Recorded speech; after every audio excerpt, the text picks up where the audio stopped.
Vamos a dar inicio a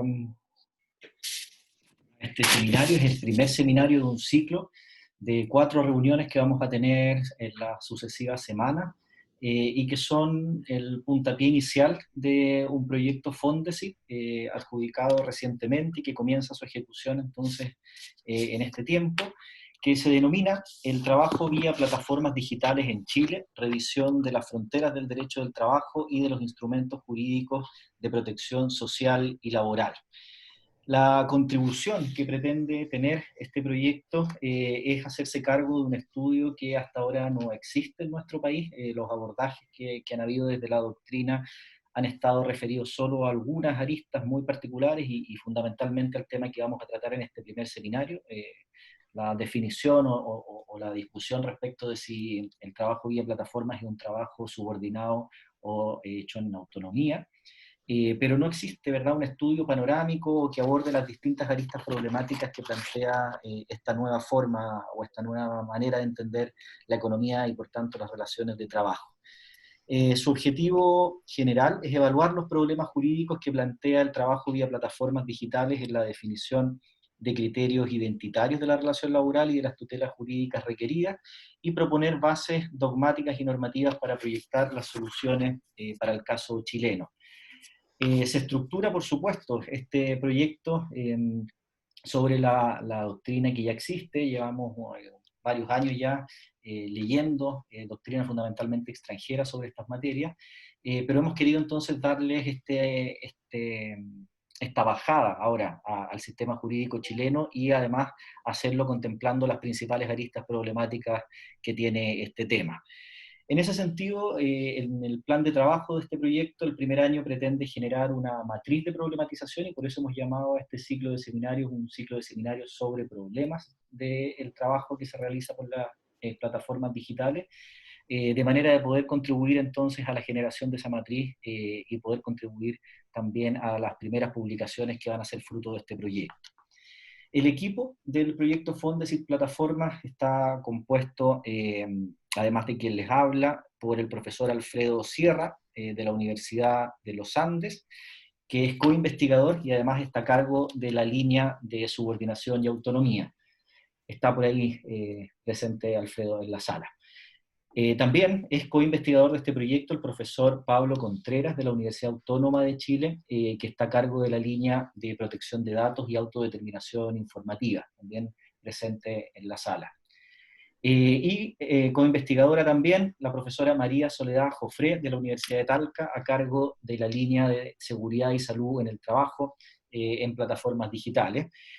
Además, entiendo que están en la sala los 2 primeros tesistas confirmados, Diego Villavicencio, que estudiará los derechos colectivos, y Silvana Guzmán, que estudiará la línea de seguridad y salud en el trabajo, más José López, que está también aquí en la sala, que va a trabajar como personal técnico del proyecto. Este ciclo entonces que comienza hoy día va a mantener la inscripción, es un dato práctico ahí para el resto de las sesiones, por lo tanto quienes ya se han inscrito en la reunión de hoy día recibirán también los enlaces para las próximas sesiones sin necesidad de volver a inscribirse. Y la dinámica fundamentalmente va a estar en la línea de que uno de nosotros va a hacer una presentación del tema y del invitado especial o del principal expositor. En el caso del seminario de hoy día, esa labor está a cargo del profesor Alfredo Sierra, que, como les decía, es el que está encargado de la línea de subordinación y autonomía. Luego escucharemos la presentación de nuestro invitado especial. Hoy día agradecemos especialmente a la profesora Rosa Rodríguez de la Universidad de Vigo, que nos haya acompañado, ¿verdad? Y que pueda comentarnos también esta mirada panorámica del tema para poder empezar a conversar y a discutir sobre los problemas que plantea esta arista. Y al final tendremos un espacio también para preguntas, para observaciones, que las podrán hacer en los mensajes que se enviarán al anfitrión o también en un espacio, si es que nos da el tiempo, para poder compartirlas a través del micrófono. Así que sin más, voy a dejar la palabra a Alfredo, ahí está, a Alfredo Sierra, profesor de la Universidad de los Andes y encargado de la línea de subordinación y autonomía, para que introduzca el tema y nos presente también a nuestra invitada. Bueno, ¿qué tal? ¿Se escucha, no? Sí. Bueno, buenas tardes, Rodrigo, muchas gracias. Soledad, Pablo, y a todas las personas que están no solo de Chile, sino del resto de los países que están viendo este ciclo de charlas, dado este proyecto de investigación en el que he estado involucrado. Bueno, básicamente yo voy a hacer un par de palabras, pero primero quiero presentar y darle el pase a Rosa Rodríguez. Rosa Rodríguez, quizás algunos de ustedes ya la conocen, pero es profesora de la Universidad de Vigo. Ella estudió Derecho en la Universidad de Coruña, y ahí hizo su doctorado y posteriormente pasó a ser parte de la Universidad de Vigo como ya profesora contratada doctora en el Departamento de Derecho del Trabajo. Y ella tiene bastante vinculación con Chile porque estuvo 2 años trabajando en el Departamento de Derecho del Trabajo de la Universidad de los Andes. Y de ahí que incluso participó también de distintas actividades académicas en otras universidades, como también la Universidad de Talca. Entonces, por lo menos para mí, también para Rodrigo, es una persona bastante cercana, y no solamente, por tanto, se maneja en temas del derecho europeo o español, sino también en derecho chileno. Entonces, por eso cuando estábamos tratando de estructurar quiénes podían ser las personas que podían ayudarnos, surgió inmediatamente el nombre de Rosa Rodríguez, precisamente para que se pudiera entregar de alguna forma a este equipo. Bueno, 2 minutos para que Rosa empiece su explicación. Como ustedes saben, esto ya desde hace un par de años, 3 años, que irrumpió esta problemática sobre si efectivamente qué tratamiento darle a esta clase de trabajadores que presta servicios precisamente vía plataformas. Es una discusión que irrumpió bastante fuerte y se expandió, digamos, fue como una especie de, no me entiendan mal, pero fue un poco como el coronavirus, pero que increíble cómo iban sucediendo distintas sentencias en distintos países pronunciándose si era o no relación laboral cuando algún trabajador reclamaba precisamente esa condición. Y obviamente esa discusión todavía no se ha zanjado, sigue ciertamente en evolución. La profesora Rodríguez les va a comentar de casos en España donde se ha ido en uno u otro sentido. Acá básicamente, como ustedes saben, han salido muy pocas sentencias, hay una del 2016 del segundo juzgado del trabajo, pero yo creo que solamente para destacar dentro del punto más bien dogmático o como indicio de la laboralidad de este tipo de discusión, a mí personalmente me ha llamado mucho la atención, y ya con esto lo voy a pasar a Rosa, es que la aparición de nuevos indicios de laboralidad, pero precisamente indicios de laboralidad que en cierta medida ya no miran muchas veces tanto a si se da la dependencia o subordinación sobre ese trabajo, sino si efectivamente se da la condición en ese trabajador, entre comillas, subordinado, de autónomo o propiamente autónomo. No solamente se está quedando la discusión para esclarecerlo mejor, decir, bueno, se da solamente las condiciones de dependencia y subordinación, sino también para esclarecerlo más el análisis se ha pasado a decir, pero realmente este es un trabajador autónomo o por cuenta propia, se dan estas características, y ahí apareció un indicio relevante que es el que habla de la falta de oportunidades empresariales, ¿no es cierto? De efectivamente esta persona puede seguir desarrollando la empresa como si fuera un autónomo o por cuenta propia, lo puede hacer o no lo puede hacer, y ese creo que es dentro de toda la cuestión en sí, creo que ha enriquecido mucho la discusión jurídica a que nos tenía acostumbrados este tipo ciertamente de cuestión referida al ejercicio no de relación laboral. Sin más, nuevamente muchas gracias por ayudarnos en este proyecto. Y bueno, Rodrigo, yo me siento un poco como somos parte del mismo equipo, así que yo digo, está en su casa, ¿no es cierto? Sin lugar a dudas. Así que, doña Rosa, por favor. Pues buenas tardes a todos. Bueno, quería agradecer a la Universidad de Talca la invitación a participar en este ciclo, en la sesión de hoy, y eso, muchísimas gracias, y a Alfredo en particular por la presentación. tan cariñosa como siempre.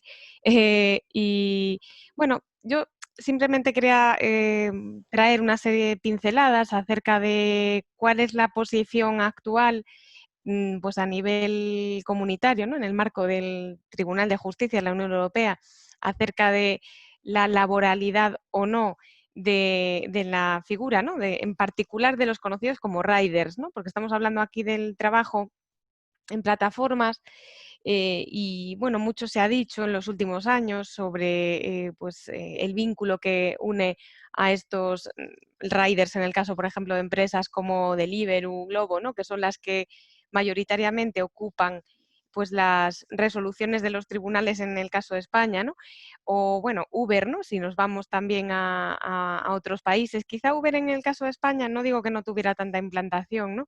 Pero bueno, si se compara con pues igual otros Estados miembros de la Unión Europea o ya con terceros estados, sí que es cierto que quizás su desarrollo pues, ha sido menor o ha estado más presente en capitales pues, tipo Barcelona, Madrid y bueno, pues la controversia, ¿no? Que se ha podido generar quizá se orienta más en torno a pues, la competencia desleal con el sector del taxi, etcétera, ¿no? Pero sí que las sentencias que se han sucedido a lo largo de los últimos años, porque las primeras son de 2018, digo, en relación con la laboralidad o no, ¿no? De estos riders, pues bueno, se percibe, es verdad, una cierta controversia, ¿no? A nivel jurisprudencial, porque no solo los distintos tribunales superiores de justicia de las diferentes comunidades autónomas se han pronunciado de manera diferente, ¿no? Sino incluso pues dentro de la misma jurisdicción, por así decirlo, por ejemplo, TSJ de Madrid, diferentes tribunales, ¿no? Pero de la propia comunidad autónoma ya pues, también se pronunciaron de manera dispar, ¿no?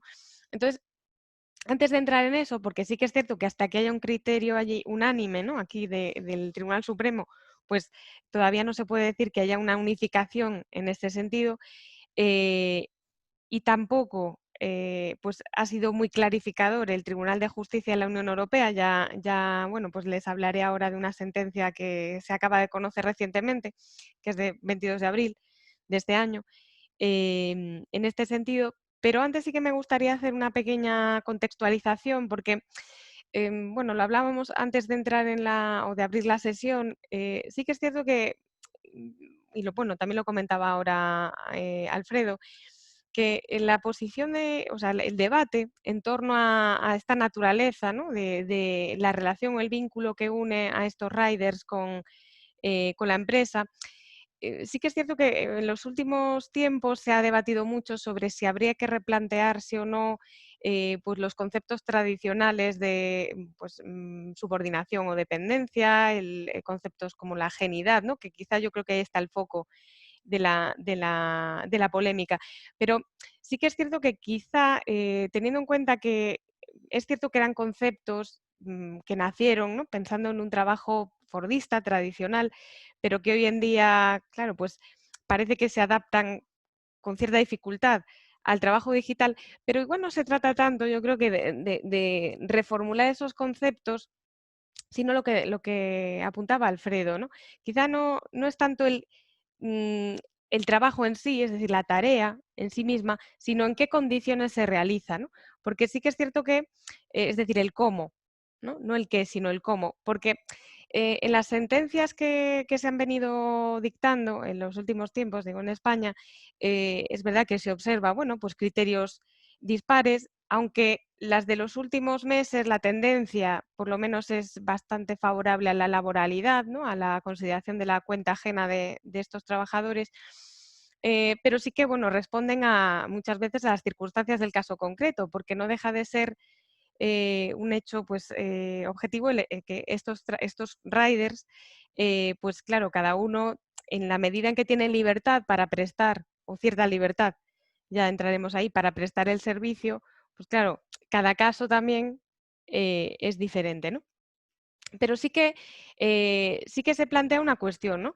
Y es que ya el año pasado, en enero de 2019, la OIT emitió un informe sobre el trabajo del futuro, el futuro del derecho al trabajo, pensando en la era digital.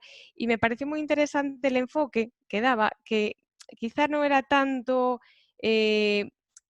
pues el entrar en el debate, ¿no?, acerca de la naturaleza de lo que es un trabajador por cuenta ajena o lo que no lo es, sino en reconocer lo que llamaba y lo que llama una garantía laboral universal.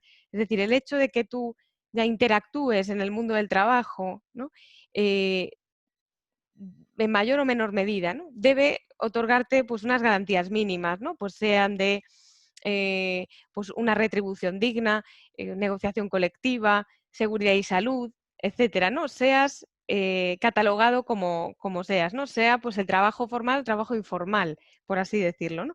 Y en este sentido, digo, me parece interesante porque creo que hay una tendencia, aunque es muy incipiente, visto ese informe de la OIT, ¿no?, creo que es 22 de enero de 2019, em, que me parece interesante porque el verano pasado, bueno, verano aquí, junio de 2019, se aprobó el convenio 190 de la OIT, que es el de contra la violencia y acoso en el trabajo, con su recomendación, ¿no?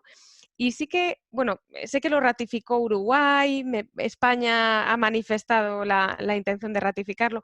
¿Y por qué me refiero a este convenio? Porque es muy interesante, a mí me parece al menos un planteamiento sobre el que habría que detenerse, que es el ámbito subjetivo de ese convenio, porque se refiere a la violencia de acoso en el trabajo, pero lo plantea de una manera muy amplia. Y no solo se refiere al trabajador por cuenta ajena, ¿no?, tradicional, ¿no? Entonces, si nos vamos a su texto, ¿no?, pues en el artículo 2 referido al ámbito de aplicación, precisamente dice lo siguiente, dice, el convenio protege a los trabajadores y a otras personas en el mundo del trabajo, y dice que incluye a los asalariados, definidos, ¿no?, según la legislación correspondiente, pero también dice, así como las personas que trabajan, cualquiera que sea su situación contractual, personas en formación, trabajadores despedidos, voluntarios, personas en búsqueda de empleo, postulantes a un empleo y, en general, dice sectores público y privado y también dice de la economía tanto formal como informal. Es decir, que el planteamiento que adopta en ese texto el convenio de la OIT me parece muy interesante, ¿no? Porque yo creo que va en esa línea de otorgar garantías o abrir esas garantías no solo al concepto clásico de trabajador, ¿no?, sino personas, que habla de personas en el mundo del trabajo. Entonces es un primer paso, yo creo, ¿no?, en ese reconocimiento. Y después decía que sí que es cierto que se plantea una controversia, en particular también con su naturaleza y con sus condiciones, porque eh, en la línea, ¿no?, con esta garantía laboral universal, que sería, digamos, la tendencia ideal, ¿no?, hacia la que hay que dirigirse. Claro, también lo comentábamos antes de empezar, que aquí se planteó pues, es un debate interesante cuando se declaró y se decretó el estado de alarma, que fue el 15 de marzo, en relación con, bueno, qué pasaba con los repartos, ¿no? Porque, claro, los trabajadores o los riders estaban muy expuestos, dado que pues, las empresas respectivas, pues pensemos en Globo, que aquí es, digamos, el que está más difundido, o Deliveroo, no estaban dotándoles de los mecanismos necesarios para preservar su seguridad y salud. Y de hecho, como consecuencia de eso, además, en el mes de abril, más o menos, sí que la propia Inspección de Trabajo estableció incluso o dirigió a este tipo de empresas pues una serie de, bueno, indicaciones. De hecho, bueno, tengo aquí algunos datos, en 71 centros de trabajo a finales de abril, pues efectivamente se dirigieron una serie de indicaciones a estas empresas, dándoles pues eso, instrucciones o acerca de las medidas de seguridad que debían adoptar con estos riders, ¿no? Pues eso, en el sentido de proporcionarles los EPIs, ¿no?, pues mascarillas, guantes, soluciones desinfectantes, etcétera, y también reforzar las medidas de limpieza, de recogida de los equipos, por ejemplo, o coordinar las actividades de prevención, es decir, una serie de advertencias, de recomendaciones, ¿no?, que se debían hacer. Porque sí que, bueno, pues en esa línea, ¿no?, en esa indefinición de qué son, pues sí que se les deja muy expuestos, ¿no? Sobre todo en esta materia. Entonces, bueno, digo, planteado un poco ese concepto que yo creo que al menos es la tendencia en el plano internacional, ¿no? Digo, vía OIT, ¿no? Que se ve pues en ese informe que hizo el año pasado y en el propio convenio de abrirse pues no solo al trabajador en sentido estricto, ¿no? Tradicional, sino otras personas que interactúan en el mundo del trabajo, pues me parece una tendencia muy positiva, ¿no? Es verdad que luego es difícil pues el establecer medios concretos, ¿no? Para garantizarlo, pero por lo menos es un primer paso, ¿no? Entonces, planteada digamos, este punto de partida, claro, a mí, bueno, no sé si está por ahí la presentación, si, digo, para ir yendo en paralelo. ¿En esa lámina rosa está bien o tú me dices si avanza más? Vale.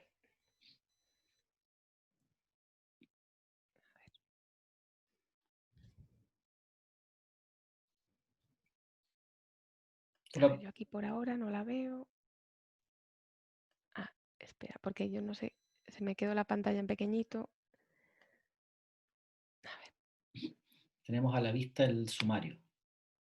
Sí, es que no sé por qué no me sale solo los usuarios. Bueno, si no la abro yo aquí, no hay problema. Sí, pues, claro, lo que yo quería plantear es eso. ¿Cuál es la posición que ha adoptado pues el Tribunal de Justicia de la Unión Europea a este respecto? Que me parece interesante abordar esta cuestión en estos momentos porque eso, pues se ha conocido muy recientemente el criterio, ¿no?, del Tribunal en este sentido. Y luego por la posición de nuestros tribunales, que bueno, pues ya os adelanto que la tendencia, al menos de los últimos tiempos, es bueno, pues bastante a favor de la laboralidad. Sí que es cierto que, por ejemplo, cuando estaba finalizando el año 2019, en el caso particular de Globo, por ejemplo, bueno, pues había más o menos 9 sentencias a favor de Globo y 9 en contra de su modelo, ¿no?, de trabajo, su modelo laboral. Entonces se ve que, bueno, la discrepancia a nivel jurisprudencial es muy alta, ¿no?, todavía. Pero quizá las que he visto en este propio año 2020, por ejemplo, pues sí que parecen más favorables. Y es verdad que, bueno, muchas de ellas están apoyadas previamente pues, por informes de la Inspección de Trabajo, en ese sentido, ¿no?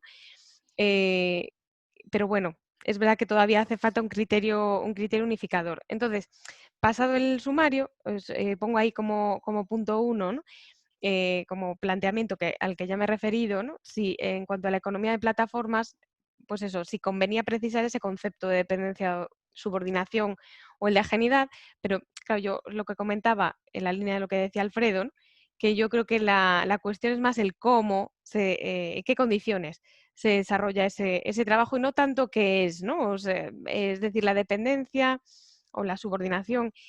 Hoy en día es verdad que hay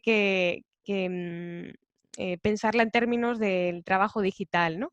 Pero sobre todo es en el cómo se desarrolla. Y hablando del trabajo digital, claro, se ha planteado muchas veces, a mí me hace mucha gracia esa pregunta, porque la he visto muchas veces por ahí, que si mi jefe es un algoritmo, etcétera, ¿no? Claro, realmente, bueno, yo incluso esto lo he hablado con algún compañero de la universidad que es bueno, ingeniería de telecomunicaciones, matemático, que, bueno, pues sabe un poquito de esto en términos así técnicos. Y, y me ha dicho, no, no, en absoluto. O sea, cuando se diga que el jefe es un algoritmo, es una falacia, ¿no? Porque realmente el algoritmo, por muy mecánico que sea, siempre pues, está dirigido, ¿no?, por detrás por alguien. Al igual que se dice, ¿no?, cuando se utilizan los sistemas de selección de personal, ¿no?, o el digital recruiting que llaman, eh, no es algo realmente o totalmente ciego. Es decir, según lo plantee la empresa, ¿no?, según las variables que introduzca en ese algoritmo. Y aquí es lo mismo, al final es un mecanismo que permite ordenar la realización de ese trabajo, ¿no? Pero, bueno, pues el algoritmo no manda, ¿no? Entonces, claro, ahí está el papel que tiene la empresa que está detrás de ese algoritmo, ¿no? Y, bueno, pues qué poder o en qué medida ejerce ese poder de control, ¿no? Y claro, la reacción normativa frente a todo esto, de momento, pues no hay nada. Es decir, tenemos quizás el que está haciendo esa labor de construcción del régimen jurídico, ¿no? Por así decirlo, de estos trabajadores viene vía jurisprudencial. O sea, la normativa todavía se ha dicho y se ha insistido mucho en que se va a regular el tema del trabajo en plataformas.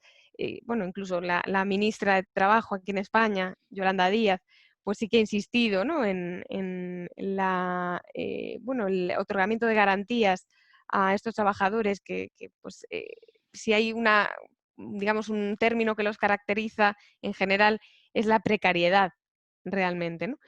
En el ejercicio de sus funciones y que no tienen unas garantías mínimas, ¿no? Entonces sí que es verdad que todavía no hay nada, pero bueno, sí que se plantea el referirse a su régimen jurídico, y lo digo desde un punto de vista transversal, ¿no? Pues desde el punto de vista de esas garantías mínimas, pero también, bueno, pues en materia de seguridad y salud en particular, es decir, normativa sectorial, ¿no? También específica que se va a tener que referir a ellos precisamente por esto, ¿no? Por garantizarles unas condiciones mínimas. Pero lo decíamos antes, que se ha visto que, claro, digamos, esta situación ofrece dos perspectivas, ¿no? Estamos, por ejemplo, en España, seguimos en estado de alarma, lo que pasa es que estamos en fases de desescalada y, claro, cuando empezó el estado de alarma, el 15 de marzo, pues eso, se decía que, pues por un manifiesto, ¿no? De los riders que se difundió, que, bueno, pues que se procurara no acudir o no ordenar, ¿no? Muchos pedidos porque no tenían unos mínimos de seguridad. Y sí que es cierto que también es verdad que en general, no se sabía cuáles eran los mínimos de protección, porque con el tema de las mascarillas, por ejemplo, se pasó de decir que no eran obligatorias a hoy en día, por ejemplo, son obligatorias, ¿no? En lugares públicos, etcétera, o lugares cerrados, ¿no? Entonces, claro, las propias empresas también es cierto que no tenían un protocolo en ese sentido, ¿no? Claro, y al que ajustarse, pero los trabajadores eran los que lo sufrían. Pero sí que es cierto que también se vio que cuando se acudió este sistema, ¿no? A este reparto de productos, ¿no? A través de los riders, pues la economía, bueno, pues al menos no quedaba tan afectada, ¿no? Tan dañada. Entonces, bueno, tiene, digamos, ese contrapunto, digamos, ese desequilibrio en la balanza, pues se ve según la postura que se adopte, ¿no?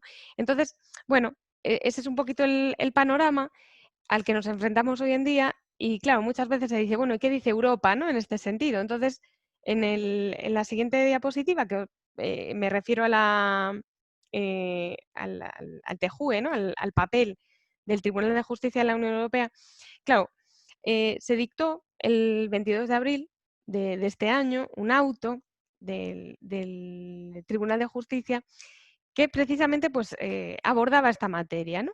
Sí que es cierto que esto fue a petición de un tribunal de empleo, de trabajo de Reino Unido, y tenía que ver precisamente con, lo indico ahí, con una actividad de reparto, ¿no? En una empresa, bueno, un repartidor, en este caso, pues eso, también los conocidos como riders.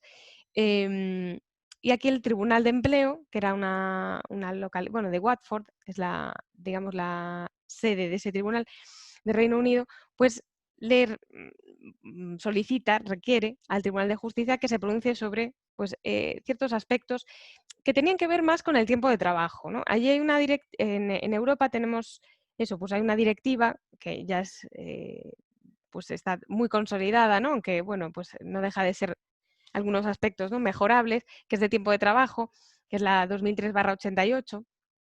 Y esa directiva, claro, tampoco es que defina el concepto de trabajador, ¿no? No en sentido estricto. Entonces, claro, lo que se planteaba aquí era lo siguiente, ¿no? A la luz de esa directiva, eh, aquí teníamos pues un repartidor que prestaba servicios de mensajería, ¿no? De paquetería.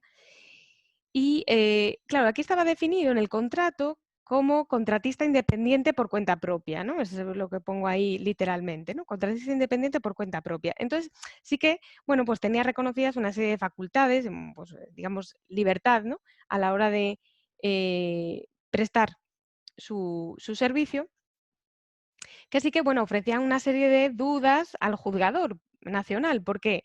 Porque, entre otras cosas, claro, se planteaba que no tenía exclusividad, es decir, que podía prestar ese servicio para otras empresas, ¿no? Que serían sus clientes, indistintamente, ¿no? Entonces, claro, se planteaba, si este trabajador puede prestar servicios indistintamente para otras empresas, se puede autogestionar el tiempo, etcétera, pues claro, el problema era que en qué momento se está trabajando para mí, empresa A, y en qué momento se está trabajando para otras. Es decir, bueno, pues en esos momentos en que trabaja para mí, ¿qué es? ¿Es tiempo de trabajo? ¿No lo es? Claro, entonces ahí, bueno, de ahí, digamos, vino la polémica. Y también porque en ese concepto de contratista independiente por cuenta propia, claro, se decía, bueno, ¿y qué facultades tiene, ¿no? Rider, ¿no? Bueno, pues aquí, claro, que podría utilizar su propio vehículo, por ejemplo, se decía, su propio teléfono, también es otra cuestión que muchas veces ofrece cierta polémica. Eh, y a mí me parece una cuestión interesante que podía subcontratar el servicio o, o recurrir a un sustituto para prestarlo, ¿no? Lo que sí que se decía en el contrato es que eh, es decir, no había esa, digamos, obligación personal, ¿no?, de prestarlo, pero sí que si recurría a un sustituto o subcontrataba ese servicio, pues sí que era responsable, por ejemplo, de los actos o de las omisiones que pues cometiera este sustituto, ¿no? En ese sentido, sí que había pues una responsabilidad, pero podía designar a otra persona, ¿no? Y claro, luego también se decía que podían elegir el número de entregas, ¿no?, que hacían, el número de, pues, de pedidos que aceptaban, que no, pero eso sí, claro, estaban sometidos a un horario porque, bueno, un horario, perdón, a una franja horaria, que es distinto, porque las entregas estaban previstas, según la empresa, entre lunes y sábado, ¿no? Y el lunes y sábado de 7:30 de la mañana a 9 de la noche. Pero salvo que tuvieran algún reparto que tuviera, por ejemplo, un tiempo, un turno fijo asignado, pues tenían cierta bueno, total libertad para decidir pues qué rutas seguían, el tiempo de entrega, etcétera, ¿no? Incluso los pedidos, ¿no? Aceptar unos y otros. Entonces, claro, ahí, digamos, en todo ese conglomerado de posibilidades, ¿no?, que tenía, eh, claro, había que valorar si efectivamente, pues ahí, si eran trabajadores, cómo se calculaba el tiempo de trabajo, ¿no? O cuál era ese tiempo de trabajo, dado que no tenían exclusividad, ¿no? Con la dificultad de que, lo que os comentaba, la directiva 2003/88 no define lo que es trabajador en sentido estricto. Entonces, al final, ¿qué hace el tribunal? Sí que es cierto que, bueno, establece que a priori no hay una relación laboral entre el rider y la plataforma para la que colabora, de acuerdo con estas circunstancias, pero también es cierto que se remite mucho al concepto, ¿no?, que tengan, por ejemplo, los distintos estados miembros de lo que es un trabajador. eh, y por tanto, pues hace yo lo que creo es que cada estado, o sea, lo que deja es un poco en manos del Tribunal Nacional, el que sea él el que, pues finalmente decida, ¿no?, si pues ahí hay relación laboral o no. Es decir, y también a mí me llama la atención eso, que lo haga por medio de un auto, que parece pues una forma más tímida, ¿no?, de pronunciarse en esta cuestión. Y entonces, bueno, dependerá, yo lo que creo que hace aquí el tribunal es dejar un poco a criterio de los Estados miembros y del caso concreto, pues los elementos que concurran, ¿no?, en cada uno de los supuestos. Y, y por eso, bueno, a su juicio, ahí, en ese caso particular, pues no hay relación laboral, pero, claro, dejando un poco en manos de cada estado después, pues el que decida si en el caso concreto pues se dan esos elementos y cuál es también su concepto de trabajador, ¿no? Que al final pues puede diferir en este sentido. Entonces, claro, es cierto que el Tribunal de Justicia, o sea, este pronunciamiento es interesante en la medida en que tampoco había uno precedente. La única vez que se pronunció sobre el caso, bueno, se había pronunciado hace tiempo sobre el caso Uber, pero no tenía que ver con la laboralidad o no, sino que tenía que ver con, bueno, pues cuestiones sobre competencia, ¿no? Decíamos antes de, bueno, incluso la naturaleza, que qué era Uber, pero no en cuanto a su laboralidad, sino si era un servicio de transporte o pues de un intermediario, ¿no? De un servicio de la sociedad de la información. Y se dijo que era un servicio de transporte, ¿no?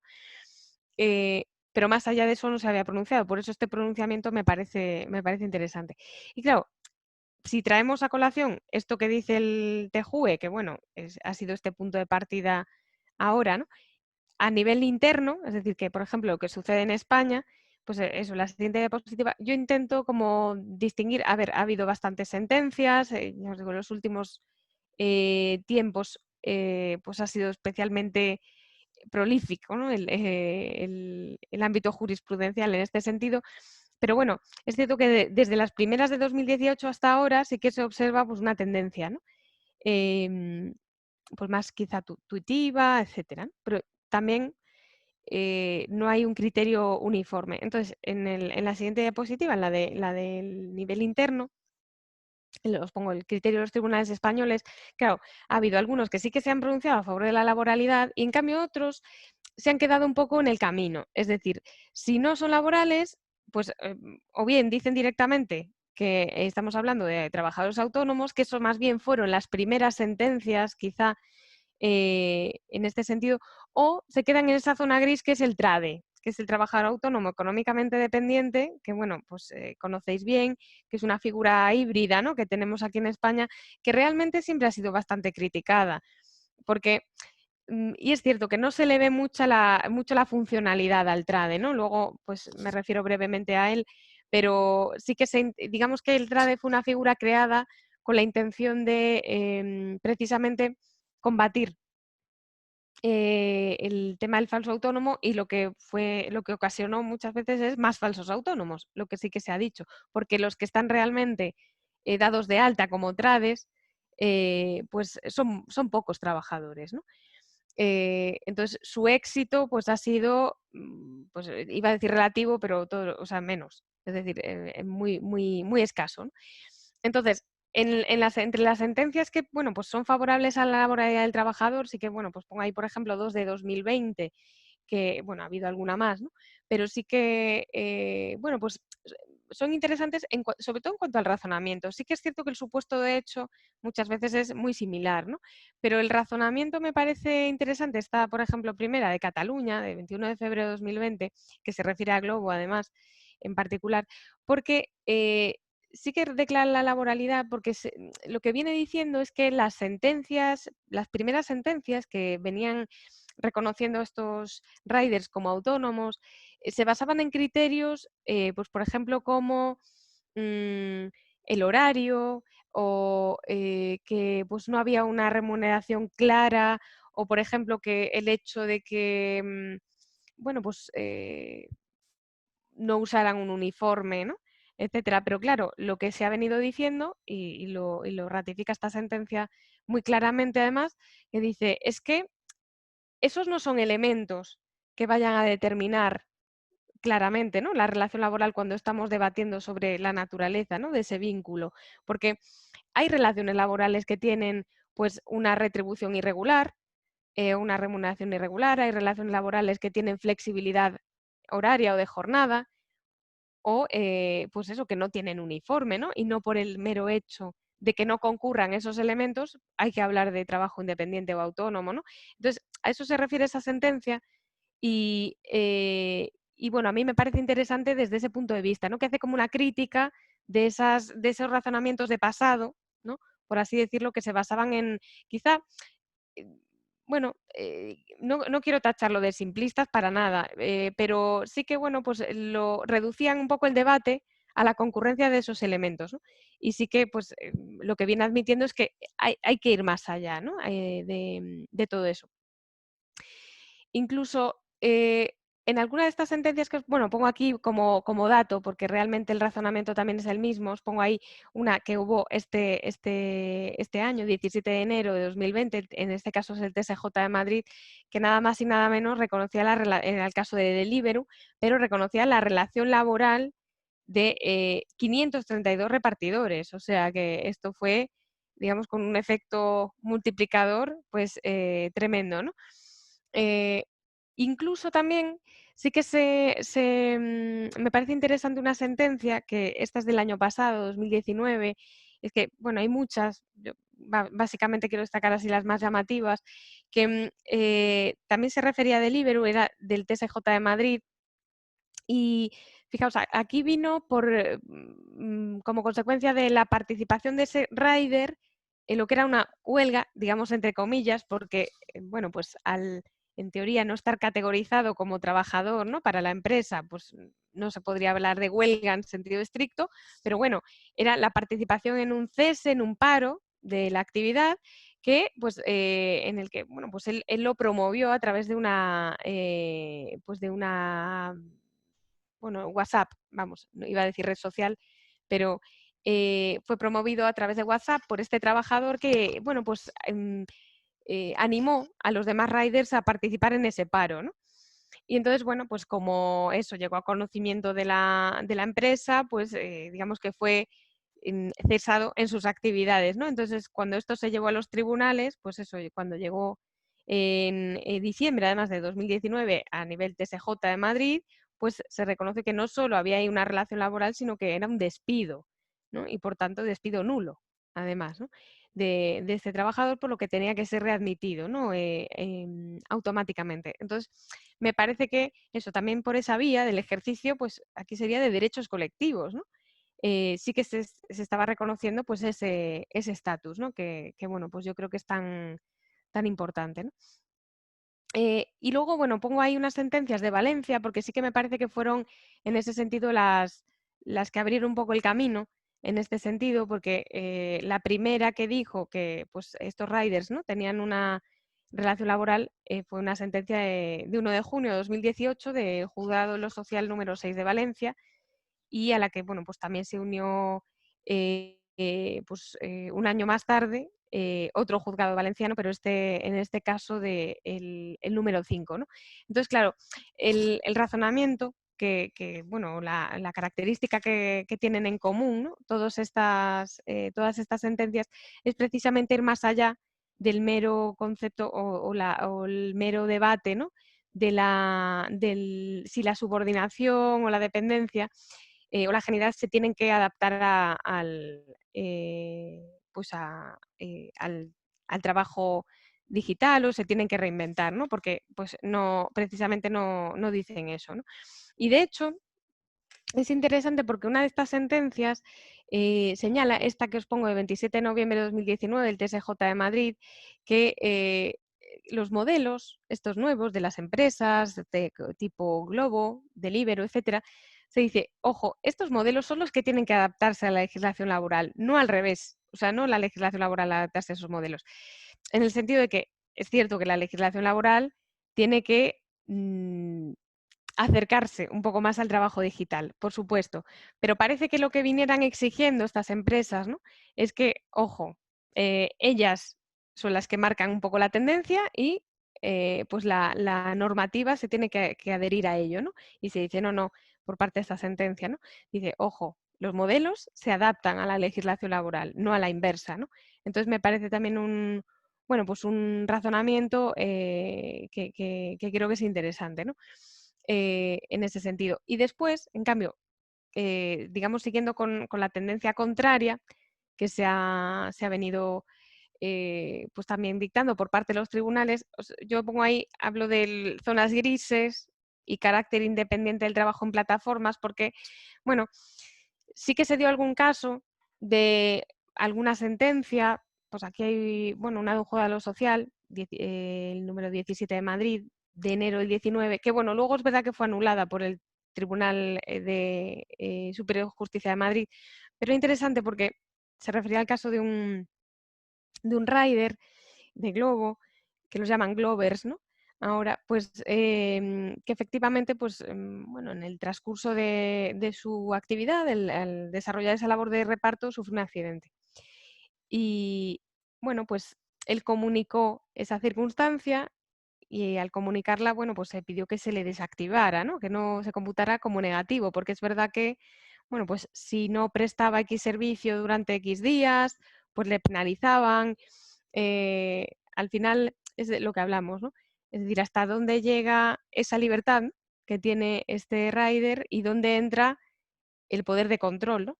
Por parte de la empresa, porque ahí está un poco muchas veces el debate, ¿no? El límite entre una cosa y la otra, porque claro, si yo sé que a mí me perjudica negativamente, porque también se dice que en estas plataformas, por ejemplo, pasa en el caso del TJUE, ¿no? De ahora, de 22 de abril de 2020, que se decía que la empresa tenía distintos niveles, ¿no? Según el tipo de repartidor que fueras, pues había un nivel más bajo, medio o excellence, creo que era algo así, según el tipo de repartos que hicieras, etcétera, ¿no? Entonces, claro, los que estaban en el nivel más alto, por ejemplo, tenían más posibilidad de elegir los repartos que querían o que no, los que les fueran más próximos, etcétera, ¿no? Entonces, al final, el estar peor calificado le perjudicaba, ¿no? Y entonces, bueno, pues pidió esa desactivación. Y bueno, al final el tribunal, bueno, el juzgado de lo social, pues dijo que, bueno, pues en este caso se hablaba de un trade, porque además el contrato que habían hecho, bueno, pues se le calificaba como trabajador autónomo, económicamente dependiente, y que, bueno, pues una de las causas para poner fin, ¿no? a esa relación bueno, a esa relación, perdón, entre la empresa y ese rider, pues era la baja voluntaria, y se interpretó así, ¿no?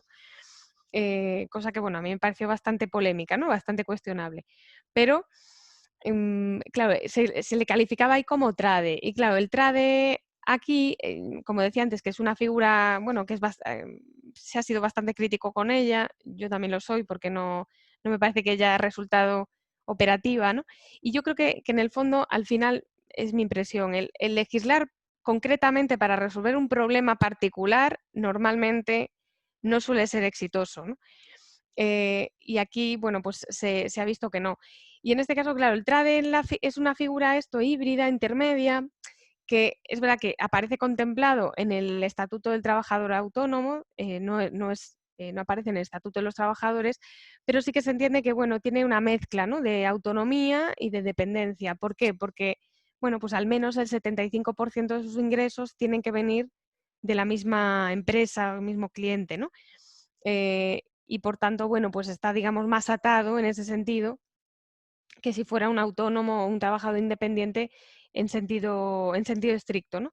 Eh, pero bueno, que tampoco, yo creo que el problema, cuando se hablaba muchas veces de qué son estos riders, claro, se intentaba categorizar en alguna de estas figuras, ¿no? Entonces se decía, bueno, o son laborales o son independientes, o incluso se decía, bueno, pueden ser trade, yo no lo veo personalmente, ¿por qué? Porque si tú no tienes exclusividad, que bueno, muchos de ellos no la tienen, eh, claro, realmente es difícil, ¿no? Cuantificar que el 75% de tus ingresos vengan siempre del mismo, porque igual un mes sí, pero en otras ocasiones no, es decir, puede ser muy variable, ¿no? En ese sentido. Entonces me parece muy difícil de categorizar. Y también se ha hablado incluso de crear alguna relación laboral especial, específica para este tipo de trabajadores, ¿no? Pues, por ejemplo, aquí que tenemos, bueno, yo creo que pasa en eso, en casi todos los sistemas jurídicos, ¿no?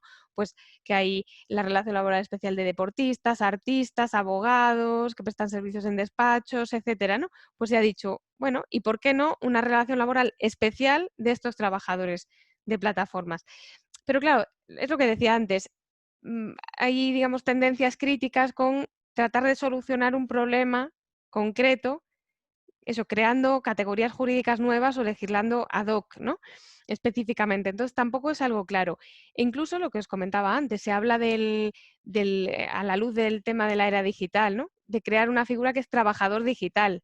También se ha hablado, que englobe un poquito pues estos trabajos de plataformas, el trabajador que llaman en línea, ¿no? El trabajador en internet.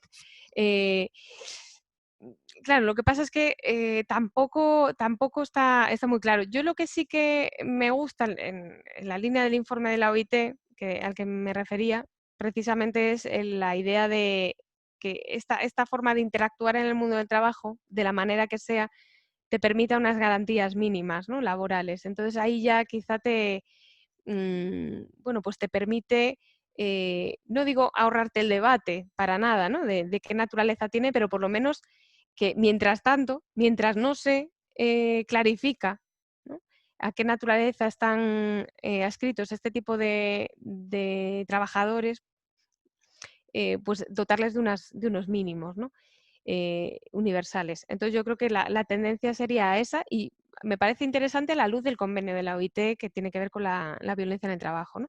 Entonces ahí está un poco la figura del TRADE, pero que yo por lo menos como categoría específica y para encuadrar a que estos trabajadores no lo veo, y se ha visto que tampoco la jurisprudencia lo ha tenido muy claro en ese sentido, ¿no?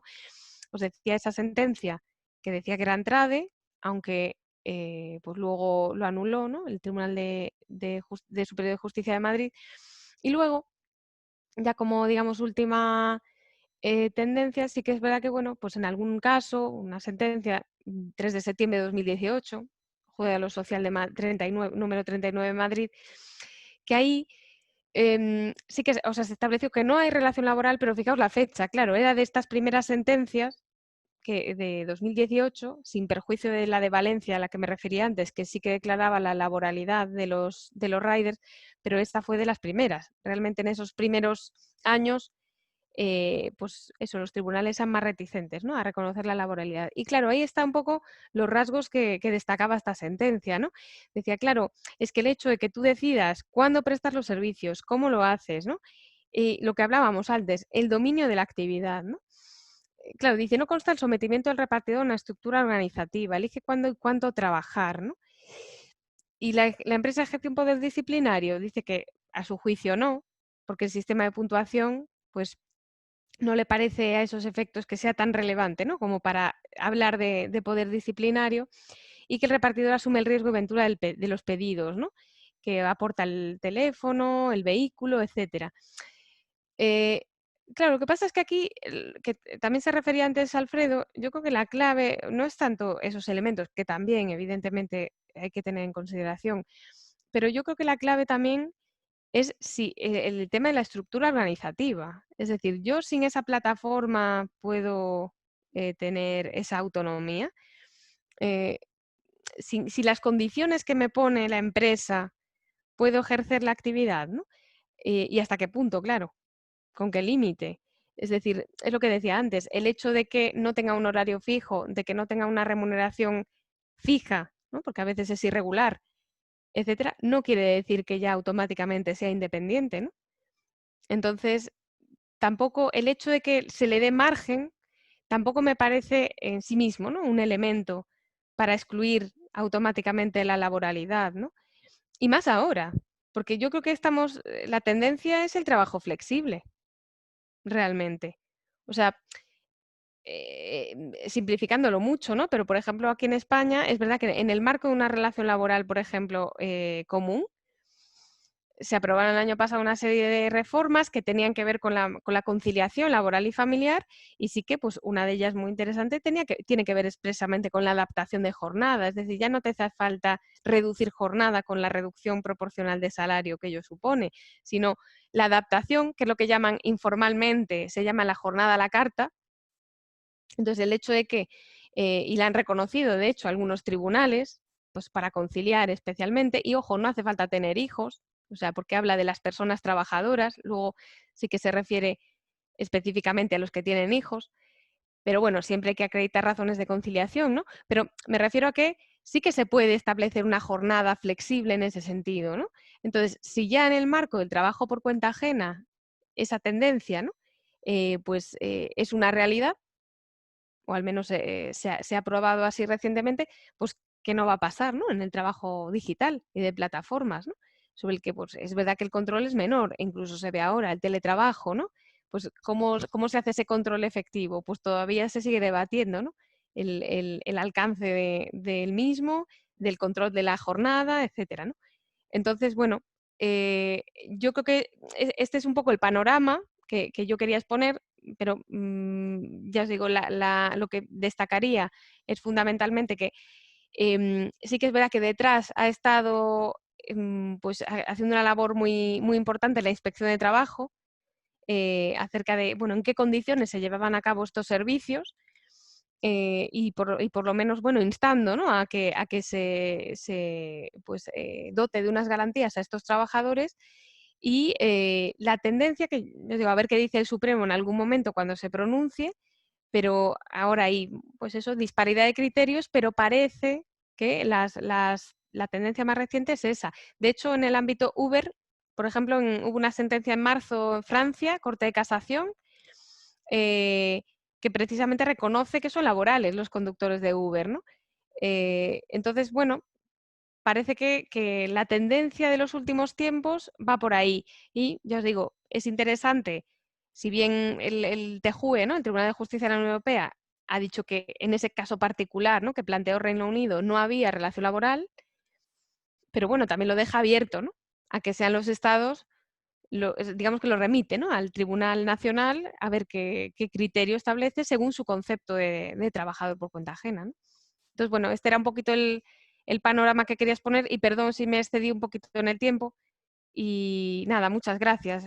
Si, bueno, pues hay un turno de coloquio ahora. Muchas gracias, Rosa, por este estupendo barrido del tema, ¿verdad? Por mostrarnos todas las aristas y poner también foco ahí en los principales problemas a partir de la experiencia europea. Yo voy a ceder ahora de nuevo la palabra a Alfredo, que conducirá también esta parte de las preguntas. Así que, Alfredo, si quieres tú hacer algún comentario, yo por mientras voy a pedirle a los que quieran hacer algún comentario o pregunta que levanten su mano aquí en la parte de los participantes para ir concediendo la palabra. Sí. Bueno, Rosita, Rosa, espectacular la charla.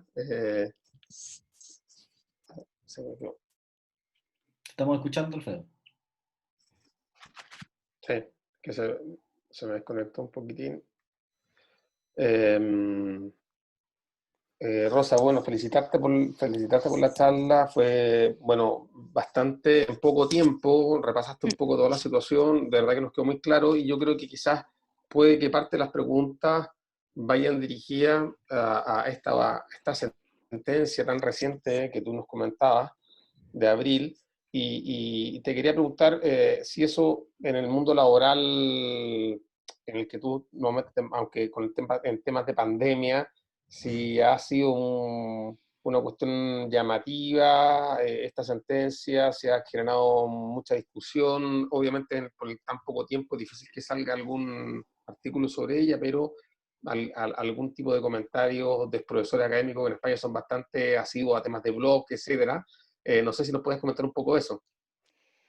Sí, bueno, realmente alguna cuestión que se ha comentado ha sido eso, vía blogs, Vale. porque su difusión ha sido reciente, ¿no? Sí, sí. Y sí que es cierto que en general yo cuando leí el auto, que bueno, está disponible en internet, está en inglés y francés, bueno, Eso sería bueno, Rosita, si puedes comentarle al público Ujú. qué diferencia hay entre un auto y una sentencia. Eh, Claro, lo que pasa es que aquí yo lo que yo quería manifestar en este sentido sí, es que cuando, por ejemplo, siempre se quiere hacer, si se quiere hacer una consulta, ¿no? Porque un tribunal nacional tiene dudas acerca de la pues, aplicación o no al caso concreto de una directiva comunitaria, ¿no? Pues sí que se inicia lo que se llama la cuestión prejudicial, ¿no? Que es pues esa vía de consultas, ¿no? Que llega al tribunal y realmente, bueno, pues él es el que dicta un poquito el criterio que se debe seguir, ¿no? Pero muchas veces es verdad que, salvo que sea una cuestión, sobre todo muchas veces de discriminación, ¿no?, que evidentemente lo deja claro, nos ha pasado a nosotros en ocasiones y recientemente en materia de seguridad social, que pues se nos ha dicho claramente por alguna sentencia del Tribunal de Justicia que, pues que estábamos incumpliendo la normativa europea y que, bueno, pues estábamos incumpliendo los principios de igualdad y no discriminación. Pues eso, se pronuncia en ese sentido y nos da pues un criterio orientativo. Y en ocasiones, el TJUE lo que hace es establecer un poco su criterio y decir, pero bueno, será cada Estado miembro el que determinará el el estado criterio. de el estado de la cuestión. ¿Por qué? Porque, a ver, sí que es cierto que quizá la sentencia se refiere más al fondo de la cuestión y zanja el asunto, ¿no? Digamos que pone fin a ese procedimiento. En cambio el auto, bueno, digamos que da unas orientaciones, establece unos aspectos, ¿no? Relevantes sobre el proceso, pero quizá, claro, no establece una decisión, digo en este caso, estoy pensando en este caso concreto, una decisión vinculante realmente, o yo no lo interpreto así. Quiero decir, a mí me parece que es una orientación que está haciendo por eso me da la impresión de que ha sido mediante auto también, porque yo creo que ha sido, bueno, pues tímidamente el tribunal ha querido decir que en ese supuesto concreto ese es su criterio, pero que tampoco me parece que sea algo determinante. Es mi opinión, porque tampoco lo he visto. Es decir, en ese caso concreto sí que he visto que desgrana y analiza las condiciones en las que este rider o este repartidor hace su función, pero tampoco establece una afirmación tajante, porque se refiere a muchas veces insiste en las condiciones en las que ha sido prestado ese servicio, que son muy particulares. Claro, porque dice que permite que se sustituya a una persona o subcontratarlo, eso le otorga mucha libertad, incluso lo que decía, aunque tenga horarios fijos, pues le permite elegir las rutas, elegir los pedidos, etcétera, ¿no? Entonces a mí me parece que tampoco se ha querido mojar, por así decirlo, el Tribunal de Justicia en ese sentido, ¿no? Es decir, como que pone mucha cautela en que es en este caso con estas condiciones. Perdón, Rosa, hay al menos, bueno, hay varios, tú comentabas varios blogs sobre, Sí. como comentarios de urgencia. Hay dos de ellos que han sido particularmente difundidos en nuestro país, uno de nuestro compañero uruguayo Federico Rosenbaum y otro del profesor Antonio Aloisi. Ambos van a quedar alojados también en la página web que difundiremos próximamente del proyecto, junto con tu conferencia. Así que ahí va a haber un par de textos para poder trabajar. Pues es interesante. Yo el de Federico no lo conocía y bueno, el otro profesor tampoco, pero sí que he visto eso, pues algún comentario, bueno, así crítico, ¿no? Por así decirlo en ese sentido, y que bueno, pues me pareció llamativo. Es verdad que yo, eso, cuando leí yo el auto, bueno, eso me llamó la atención, porque tampoco me pareció que fuera excesivamente extenso, ¿no? Para lo que nos tiene acostumbrada el Tribunal de Justicia de la Unión Europea. Y bueno, me parece que, claro, también entra dentro o sea, lo tengo aquí delante, vamos, 22 de abril de 2020, claro, entre sus palabras clave, ¿no? Habla aquí del concepto de trabajador, ¿no? Habla del concept of worker, ¿no? Entonces, claro, ahí deja un poco abierta esa opción a lo que entienda cada Estado miembro, porque sí que es cierto que tampoco se mete en eso la Directiva 2003/88, ¿no? Alfredo, hay una palabra solicitada por Samuel Ortiz. Usted dirige ahí el debate. Okay. Samuel tiene su micrófono abierto. Perfecto. Samuel, hola, ¿qué tal? Hola, ¿me escuchan? Sí. ¿Sí? ¿Se escucha bien? Sí, perfecto. Ya. ¿Preguntar o puedo aportar información? Sí, lo que... Mira, te pedimos que lo ideal es preguntas, pero si puedes aportar información, porque tenemos un tiempo limitado de... Por favor, Samuel, tenemos un tiempo limitado de seminario. Ya, perfecto. Para que las demás personas también puedan hacer preguntas. Sí, pero creo que es importante porque en el fondo aquí la idea junto con aprender es aportar. Obvio. Sobre todo a fondo. Sí, obvio. Ya. Bueno, en primer lugar, metodológicamente veo un problema de lenguaje. ¿Ya? Y que este problema de lenguaje es el que las empresas quieren que tú cometas un error y caigas en el juego del lenguaje. La verdad es que en términos reales nadie trabaja en plataformas propiamente tal. La gente trabaja en empresas. En empresas vía o a través de plataformas digitales o aplicaciones. ¿Con quién podría tener relación? Todas las empresas han sido demandadas como empresas, ¿ya? La plataforma es la aplicación. Lo que pasa es que en este juego de las empresas con el cual nacen funcionando así, que la estrategia Uber partió así en el 2008, se mezcla indistintamente el uso de una misma palabra para distintos fines. En el caso de Uber, perdón, Uber Samuel, empresa... ¿sabes qué? Perdón, Samuel, perdón, interrumpa, es que tienes un ruido detrás, es como que si estuvieras escuchando en la radio o algo así. Ya voy a tratar de eliminarlo, ¿ya? Disculpa. Es que si no, no se escucha bien lo que estás diciendo. Sí, perfecto, perfecto. Vale. Estoy tratando de eliminarlo. ¿Ya? Dame un segundo.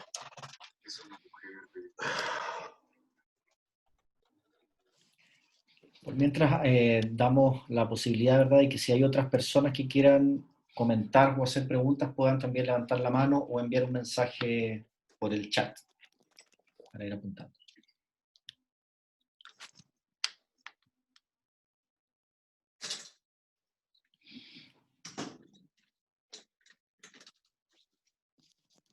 ¿Ahí está bien? Ahí sí, perfecto. ¿Aló? Alfredo, ¿ahí está bien? Perfecto, perfecto. Ya. Ya. Y este problema del lenguaje, que podría ser catalogado de filosofía del lenguaje o semiología o semiótica, es un lenguaje interesado que las empresas han instalado y han caído en el juego. En el caso, por ejemplo, de Uber, existen 3 Uber. Uber empresa, Uber aplicación y Uber marca, que se relacionan indistintamente, pero cuando, sobre todo los socios conductores, los socios repartidores caen al juego, entran en confusiones que yo particularmente he notado en la redacción incluso de demandas, artículos doctrinarios, jurisprudencia, ¿ya?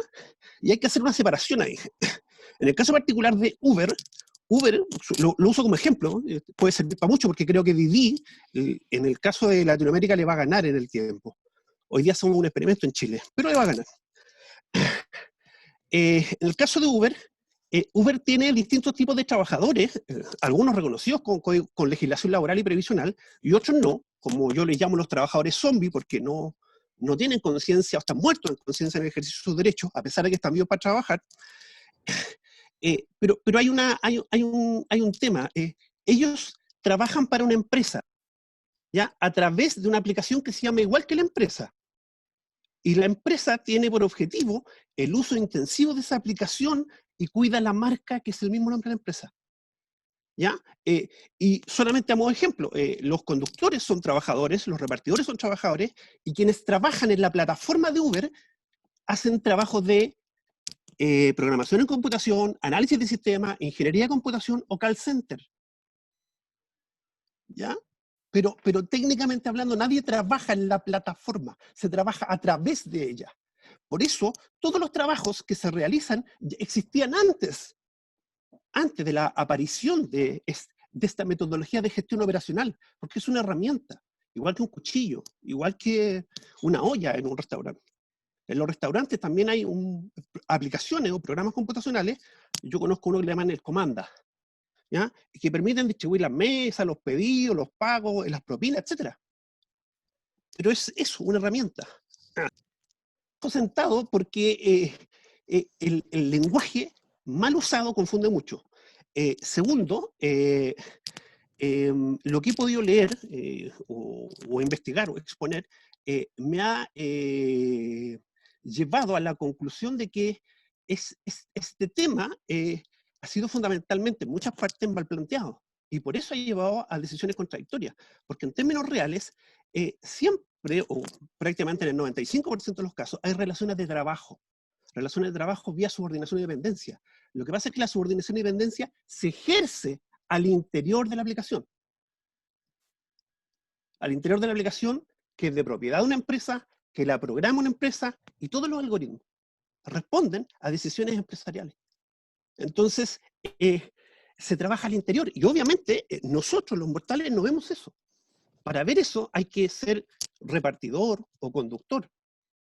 O... Te voy a pedir, por favor, si puedes decir la pregunta, porque hay mucha gente que tiene más preguntas, por favor. Y tercero, hay sentencias también en Latinoamérica, caso Uruguay, y en Chile también, incluso del 2017, si mal no recuerdo, que ya se pronunciaron respecto de que se puede trabajar vía aplicaciones. Lo que pasa es que la sentencia, no me acuerdo el nombre en este minuto, Roa hay un apellido, un conductor, Velasco hay un repartidor de una aplicación, en los cuales incluso Chile generó una situación insólita, porque esas sentencias establecen que se trabajaba para una empresa previa, en la cual esa empresa era propietaria de los vehículos y los hacía trabajar a través de la aplicación, o era propietaria de motocicletas que lo hacía para trabajar en la aplicación de reparto. ¿Ya? Entonces, esa confusión conceptual contribuye también, sin quererlo, si no nos damos cuenta, a una confusión en el análisis. Gracias. A ver, yo, no sé si hay otras preguntas. No, yo creo, Samuel, que yo por lo menos no entendí como tú, ahí no entré en una discusión contigo ahora, pero no creo que, y hay que analizar cada caso en particular, cada aplicación en particular, pero no creo que la profesora Rodríguez haya dicho que la aplicación era una cosa distinta a la empresa. Yo no lo entendí así por lo menos. Allí no me confundí en eso y creo que fue bastante similar a la línea que tú dijiste. Sí, no, ¿Sigamos con otras preguntas, Rodrigo? no sé si Sí, puedo... dale, Rosita. Nada, solo un minuto. No, precisamente lo que dije al principio, cuando se plantea la pregunta a veces de que esa famosa pregunta de si es mi jefe un algoritmo, que realmente no. O sea, yo lo que comenté antes es precisamente que el argumento que utilizan muchas veces estas empresas, pues es que, digamos, la plataforma es una herramienta, pero que simplemente pues digamos, sirve para conectar al cliente con la misma, ¿no? Con la empresa, pero ya está, ¿no?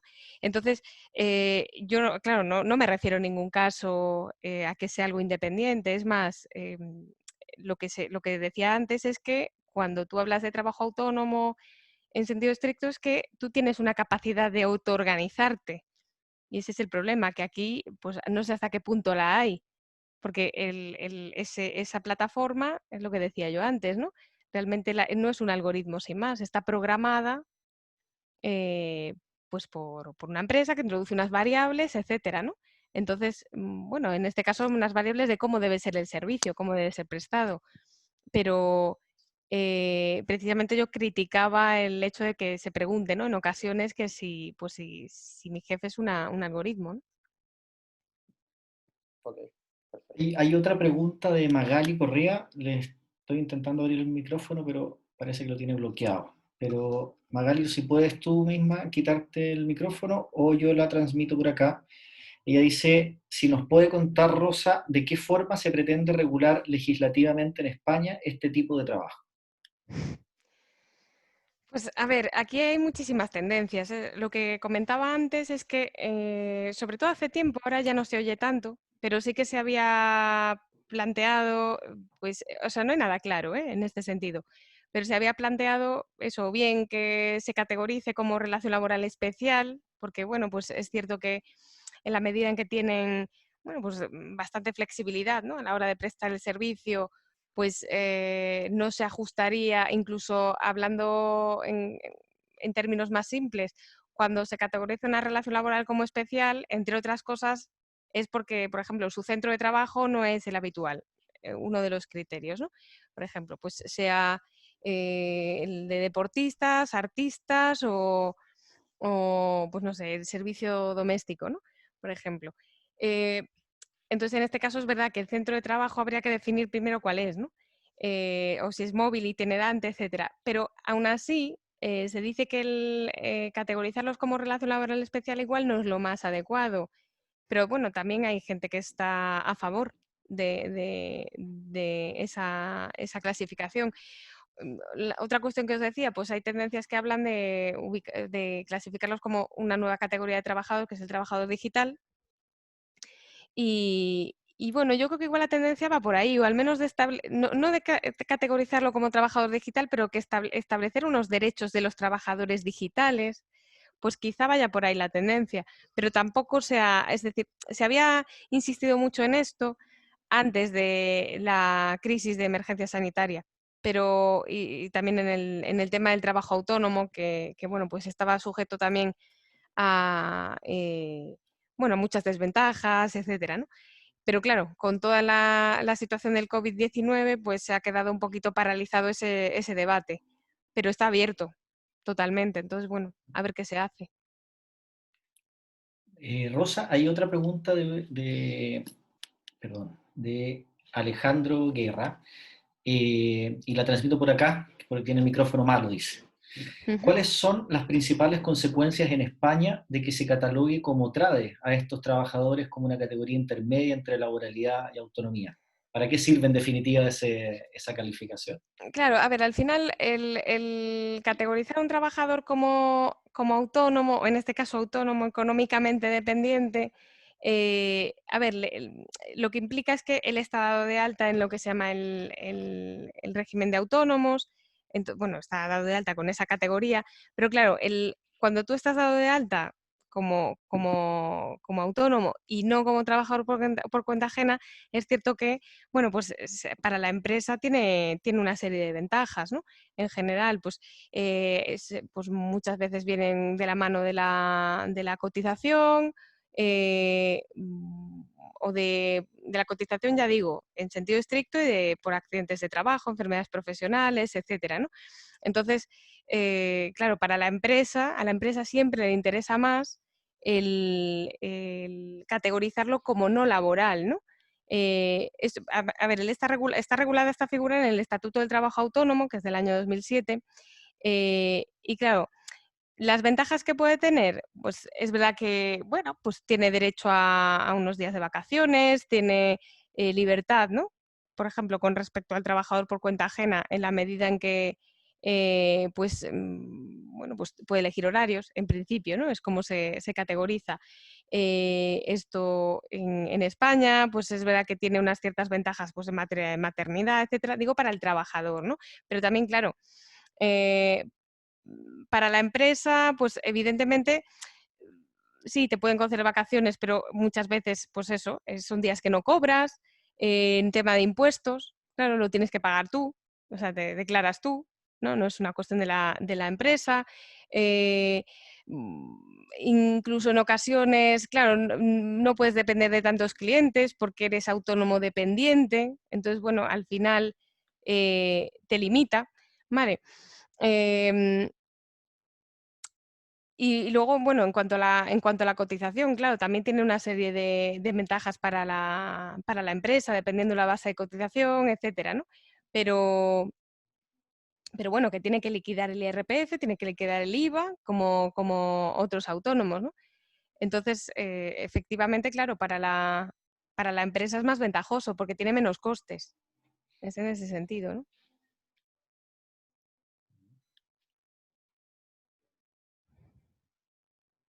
A ver, aquí hay, Digo, para perdón. los que lo quieran averiguar, eso está en la ley 20 de 2007. Es el Sí, de Estatuto del Trabajador 2007. Autónomo y tiene un apartado que es el trabajador autónomo económicamente Sí. dependiente, que es el que acaba de señalar Rosita. Acaba de llegar una pregunta. Voy a abrir el micrófono a Aicha. Debería estar abierto ahora o desbloquear Aicha Áñez de Venezuela. Tiene que desbloquear su micrófono. Hola.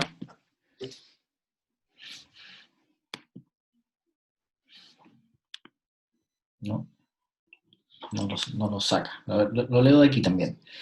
Dice, Vale. buenas tardes, saludos desde Venezuela. Excelente presentación, Rosa. En muchos casos he visto que se presentan muchos elementos que rompen con la presunción de laboralidad, pero a pesar de existir elementos como la posibilidad de asignar un sustituto, elegir bloques donde deseas trabajar, se le da mucha importancia a la hora de calificar de laboral la relación con plataformas por los algoritmos. Pareciera que la tendencia es intentar llevarlos a la calificación de trabajadores, aún con particularidades que ninguna otra categoría tiene. En su opinión, en definitiva, ¿el uso de la plataforma es tan importante a la hora de declarar la laboralidad? Claro, ahí entramos en un debate. Que es que, a ver, a mí me parece que es verdad que es un medio, ¿no? Bueno, ahí no sé, también me gustaría conocer más opiniones, ¿no? Pero, claro, yo creo que la clave muchas veces cuando se habla de que el trabajador, si es trabajador por cuenta, perdón, por cuenta propia, o autónomo, es que tiene una organización, es decir, se puede organizar, ¿no? una estructura empresarial, ¿no? Por así decirlo. Claro, yo creo que aquí no la tiene. Digo, tal y como se concibe. Porque es verdad que me parece que hay, bueno, hay casos muy distintos y evidentemente, pues yo creo que hay que ver más elementos. También muchas veces, pues la habitualidad pues, puede ser un factor a tener en cuenta, ¿no? En la prestación de ese servicio, etcétera. Porque, por ejemplo, aquí, si se analiza un poco el perfil del trabajador, el llamado trabajador de plataformas, yo lo digo informalmente, ¿no? Como se le conoce. Claro, si se analiza un poco el perfil, digo de media, por supuesto, pero es normalmente joven, normalmente, pues quizá, al menos como se concibió inicialmente, pues eran, digo los riders, no me estoy refiriendo, por ejemplo, al caso de Uber, que es diferente. Pero los riders, bueno, pues para quizá tener una fuente de ingresos que no consiguen pues, debido a la dificultad de acceso al mercado laboral, pero claro, no se ve como que tú quieras desarrollar una carrera profesional como rider realmente, ¿no? Es decir, que en el perfil del trabajador de plataformas es un perfil temporal. Es decir, que no se va a prolongar en el tiempo, ¿no? En muchas ocasiones. Entonces, claro, eso por un lado, ¿no? Es cierto que el de Uber es distinto porque yo recuerdo que, bueno, tras la crisis, ¿no?, económica que hubo 2008, 2010, etcétera, cuando los años sucesivos empezaron a proliferar pues los conductores de este tipo de plataformas, pues Cabify sobre todo, también aquí se dio mucho. Claro, es verdad que ahí se vio quizá como incluso una salida a la falta de empleo. Y sí que el perfil no era tanto un trabajador joven, ¿no?, sino pues igual otro tipo de trabajador de mediana edad quizá que se había quedado sin empleo y sus oportunidades de encontrar otro trabajo pues estaban mucho más limitadas, ¿no? Entonces, claro, a mí me parecen también por un lado eso, perfiles distintos. Pero claro, la plataforma en sí misma, a mí me sigue pareciendo un medio.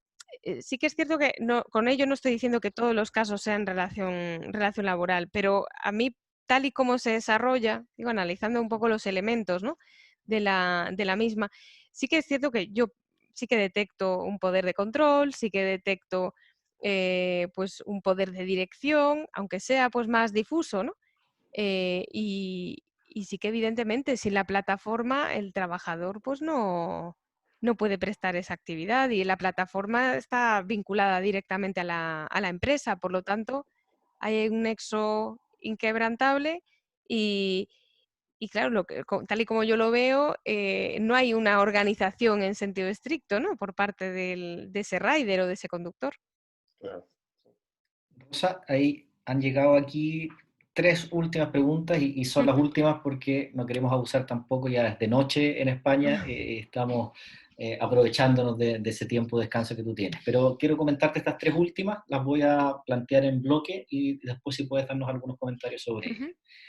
Magali Correa pregunta si conoces casos en que se hayan pronunciado los tribunales de justicia respecto a la laboralidad de los riders, pero en supuestos en que la empresa no esté domiciliada en el país donde se prestan los servicios, o cómo debiera operar el sistema de justicia en España en un caso así. Esa es la primera. La segunda, de Boris, plantea que considera muy interesante la idea de una garantía laboral universal. Si puedes aportar alguna noción u opinión sobre los alcances de ese concepto, particularmente lo que respecta a los posibles sujetos protegidos. Y finalmente está Cristian González levantando la mano, así que le voy a abrir el micrófono para la tercera pregunta, ¿vale? Okay. Cristian. Sí, gracias. ¿Se escucha bien, Rodrigo? Sí, perfecto. Bien, gracias. Gracias, profesora. O sea, primero, gracias por el seminario, gracias, profesora, por su intervención. Quería hacer brevemente una pregunta a propósito del contraste que hay, a propósito de la laboralidad, de cómo definimos la laboralidad en Chile. Si bien el vínculo no está señalado en la ley, pero no está definido, lo que ha habido una elaboración jurisprudencial que establece los parámetros para ir parámetros de indicio que nos van indicando eso. Y a propósito de una discusión legislativa en el trabajo en plataforma, se ha pretendido incluso establecer, llevar estos indicios de laboralidad a la definición de subordinación para el caso de los trabajadores en dependencia, rigidizando entonces la calificación. Y aquí va mi pregunta. Tengo la impresión que en regímenes como este, lo que es necesario es ampliar o flexibilizar el concepto de subordinación para que se vaya adecuando a estas nuevas realidades laborales, porque el caso que estamos comentando hoy día es solamente uno dentro de muchos que se van proliferando de acuerdo a las dinámicas económicas y de la forma de inventar relaciones de parte de las empresas. Entonces era el momento, y aquí me pregunta, de ir flexibilizando esos conceptos de manera tal que los jueces tengan la posibilidad de ir sobre una base de criterios o principios generales definiendo la laboralidad de estas diversas relaciones. Eso es, muchas gracias. Gracias, Cristian. Sí. Rosa, tienes tú la palabra. Sí, pues muchas gracias a todos. Sí, en relación con lo que se ha comentado, claro, yo de los casos que conozco que se han enjuiciado aquí en España, todos son de Deliveroo, digo, hablando de los riders, ¿no? Deliveroo, Uber, perdón, Deliveroo y Globo. Claro, no tengo claro dónde están domiciliados, porque sí que, vamos, lo que es la cuestión societaria, ¿no? Sí que no la conozco.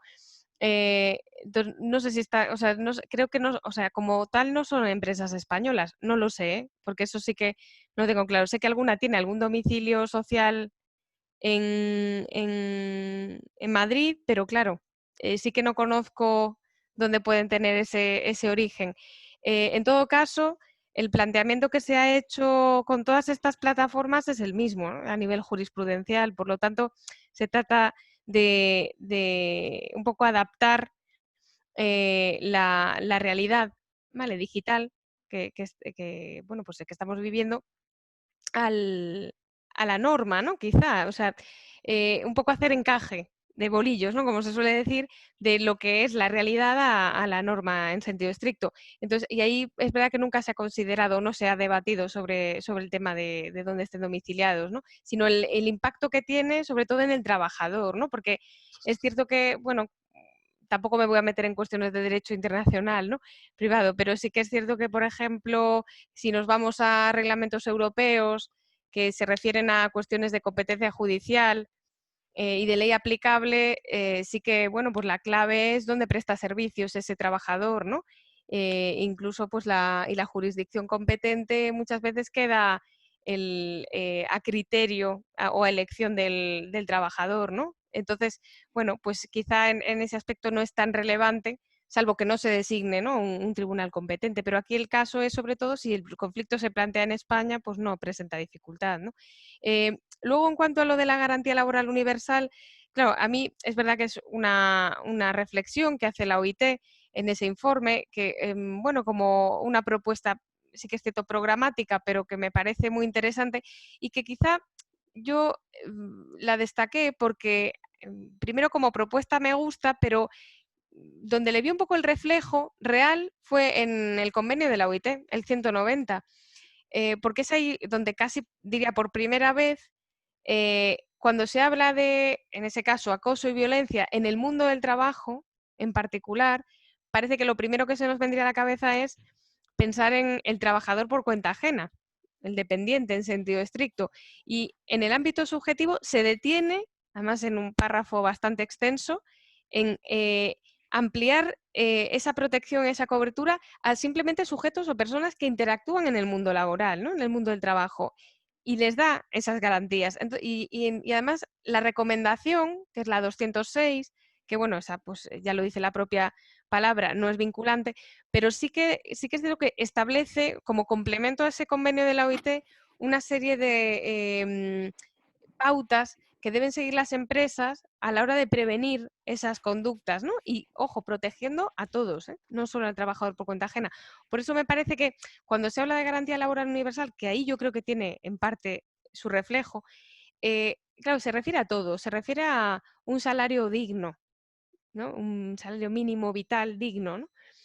De hecho, por cierto, mañana se aprueba en España, bueno, si todo sale bien, la famosa renta mínima vital que llaman, pues mañana va a ser objeto de aprobación, ¿no? pues, por ejemplo, eso, pero desde el punto de vista del trabajo, ¿no? La negociación colectiva, que mucho se ha dicho, por ejemplo, cómo ejercen o cómo pueden ejercer la solidaridad colectiva o los derechos colectivos los trabajadores de plataformas, ¿no? Llamados así. Pues se ha dicho se han utilizado muchos criterios, la negociación colectiva podría ser un elemento, pero por ejemplo se ha dicho en algún estudio que he leído extranjero, en la zona geográfica, quizá el criterio geográfico, porque sí que es cierto que si una cosa caracteriza al trabajador de plataformas versus trabajador digital, es que el trabajador digital al final pues forma parte de una empresa, pero está deslocalizado, quiero decir, está como en una nube, pero realmente sabe a qué empresa pertenece y qué derechos le asisten, ¿no? Aunque está, pues eso, disperso, ¿no? Por ejemplo, puede estar en una zona del país o en el extranjero. Pero en cambio el trabajador de plataforma, si tiene un rasgo común, es que muchas veces los servicios que presta, sea Uber, Deliveroo, bueno, Globo o Deliveroo, los riders, ¿no? Tienen una característica común y es que están concentrados en una zona geográfica particular y concreta que tiene pues, bueno, pues sus propias problemáticas, etcétera, ¿no? Entonces sí que permite quizá desarrollar una acción colectiva conjunta, ¿no? Y se dice en la garantía laboral universal que tengan derecho, pues, por ejemplo, a una negociación colectiva, ¿no? O unos derechos colectivos mínimos, seguridad y salud, lo que decía, por lo del COVID, ¿no? 19, etcétera. Entonces, bueno, esa tendencia es importante y bueno, también depende, por supuesto, es una voluntad política y legislativa, si no, no hay mucho que hacer, ¿no? Y luego, en cuanto a la última cuestión, si mal no recuerdo, perdón que se me ha ido, la de Cristian, Cristian, ahí tiene el micrófono abierto para que te haga era, un perdona, recordatorio. perdona, es que se me ha ido un poco la idea. Sí, no, Cristian. gracias. Sí, gracias, Rodrigo. Tenía que ver con la necesidad de ir eventualmente abriendo más Sí. criterios, establecer ciertos principios de manera tal que la jurisprudencia vaya teniendo ese grado de libertad, considerando que la dinámica económica tiende a generar nuevas formas de relaciones y aquí hablo del régimen chileno, donde tenemos los criterios estos criterios indiciales de laboralidad son más bien restringidos, son muy cortos, y en el caso del proyecto de ley que se está discutiendo acá en Chile para los trabajadores de plataformas, hubo un intento incluso de establecer estos mismos criterios como los propios de esa relación laboral, excluyendo por cierto, todos los otros. Por ahí va la pregunta, profesor. Sí, gracias, Cristian, es que no recordaba, disculpa. Pues claro, es que aquí también se ha debatido mucho sobre eso. Es verdad que lo que se ha dicho, porque hubo un momento, sobre todo cuando empezó a aflorar todo esto, que habría que repensar esos conceptos de subordinación, ajenidad, bueno, dependencia, etcétera. Pero sí que es verdad que yo también he escuchado otros criterios discrepantes con eso. Es decir, bueno, los conceptos son los que son. Y es verdad que tampoco digamos, la rigidez de ese concepto no depende tanto de la norma, sino ha venido un poco de la mano de la tendencia o de la interpretación que se ha dado a esos conceptos, ¿no? Porque tampoco digamos, no son limitativos para el trabajo digital. Entonces, claro, lo que yo insistí al principio es que quizá la importancia para determinar, o la clave para determinar la naturaleza de estas relaciones, no sea tanto el qué es, sino el cómo se desarrolla, no el qué, sino el cómo, ¿no? Es decir, las circunstancias, las condiciones en las que se presta ese servicio. Porque sí que es verdad que aquí lo que caracteriza el trabajo en plataformas, yo creo que es la heterogeneidad. Es verdad que tienen características comunes, el trabajo de reparto, ¿no? De los riders, pero también hay mucha heterogeneidad dada la libertad que tienen, ¿no? Dentro de unos parámetros. Entonces, yo creo que la clave muchas veces para determinar un tipo de vínculo u otro es las condiciones de trabajo, ¿no? Es verdad que la jurisprudencia es la que ha hecho esa labor de construcción, ¿no? Y de interpretación de esos límites, pero digo, tal y como están conceptuados ahora esos términos, tampoco veo que sean un límite para impedir, ¿no?, que se califique como laboral una relación, porque, bueno, a los hechos me remito, la jurisprudencia lo está haciendo así.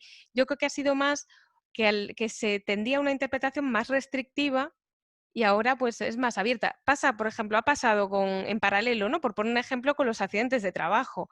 O sea, aquí en España, bueno, de unos años aquí, la evolución en la interpretación de los casos concretos, ¿no? Que pueden ser tipificados como accidente de trabajo o no, ha experimentado un cambio radical y sin necesidad de alterar la normativa, ¿no? Se está definido el accidente de trabajo, pues ahora es el 156 de la Ley General de la Seguridad Social, pero eso no cambió la numeración cuando se actualizó la ley, pero digamos, el contenido del precepto sigue siendo el mismo que hace muchos años. Y antes se entendía que había cosas que no, o circunstancias que no eran accidente de trabajo por la concurrencia del nexo causal, o sobre todo con la interrupción de los trayectos en los accidentes sin itinere, o el desvío, y ahora cosas que hace años no se entendían como accidente, porque se entendían interrupciones, por ejemplo, del trayecto, ahora sí. O sea, ahora sí que son accidentes. Pues sea el que se para pues a comprar en el supermercado, hace años era una interrupción y y se rompía el nexo causal. Ahora sí que hay accidente de trabajo y no ha habido necesidad de cambiar la normativa, ¿no? Los términos de la misma. Yo creo que sí que hay que actualizarla, porque sí que es cierto que el trabajo digital está ahí, pero por ejemplo en otras materias quizá hay que garantizar a estos trabajadores un mínimo, pero no tanto porque se defina de nuevo la subordinación o la dependencia, sino en la incorporación de lo que es el fenómeno digital en general.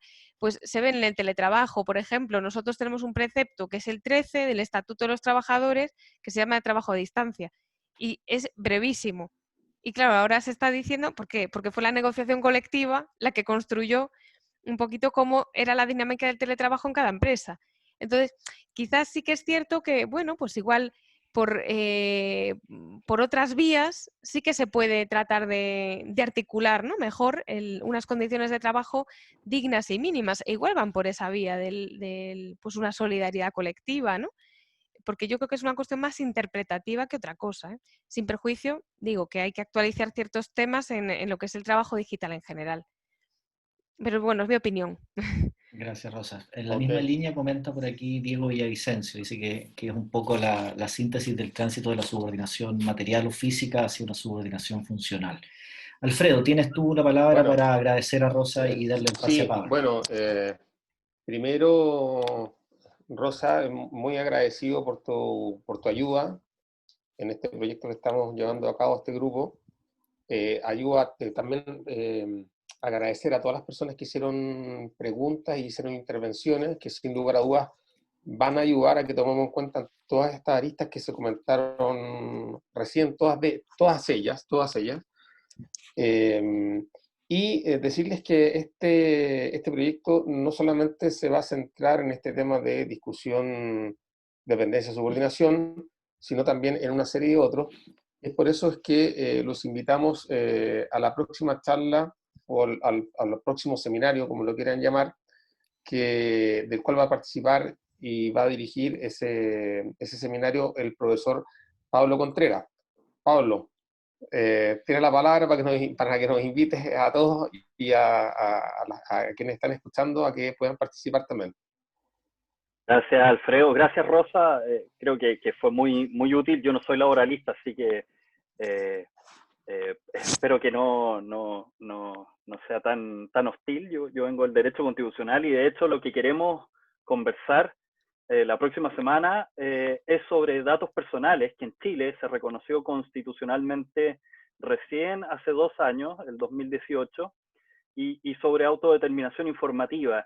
Y es particularmente relevante porque en el contexto de estos trabajos, en modalidades digitales, con lógicas funcionales, bueno, son las plataformas, son los medios los que estructuran una relación basada en la Big Data, en el uso intensivo de tecnologías de información para coordinar ofertas, demandas, rendimientos de trabajadores, evaluaciones instantáneas, etcétera, etcétera, etcétera. Entonces, cómo estos dispositivos tecnológicos articulan una nueva relación laboral, pero también instrumentalizan personas, o en qué medida esas personas mantienen su autonomía en la determinación de su propia información. Creemos que es interesante dar esta mirada sobre todo desde el punto de vista del desarrollo de toda una vertiente doctrinaria en relación a las tecnologías de la información y cómo éstas utilizan esos datos para generar valor y también para ver si se pueden proteger correctamente los derechos fundamentales de las personas y en este caso de los trabajadores. Vamos a estar con el profesor de la Universidad Austral, Alberto Codú. Alberto además ha estado de consultor de la OIT para Chile, precisamente haciendo un trabajo etnográfico respecto de trabajadores de plataforma, así que vamos a tener tanto el aspecto académico, doctrinario, pero también un estudio más de campo para conocer cuál es la realidad de estos trabajadores en el marco de ese estudio, que en parte algunas de esas cosas citadas. Así que nada, quiero agradecerte a ti y también quiero invitar a todo el resto de nuestros participantes a que se sumen el próximo jueves para que tengamos una conversación un poquito distinta, un poquito novedosa en Chile respecto de cómo se puede dar esta relación en materia de datos y ya no solo de personas. Gracias, Pablo. Muchas gracias también a todos los que han participado de este primer seminario del ciclo. Muy especialmente el agradecimiento de todo el equipo de investigadores, de tesistas, de personal técnico, a Rosa por abrir los fuegos de este proyecto. Y sin duda vamos a seguir conversando, Rosa, y trabajando para poder sacar adelante estos productos comprometidos. Un abrazo muy grande a todos y que tengan muy buenas tardes. Luego. Un abrazo. Chao. Chao, chao.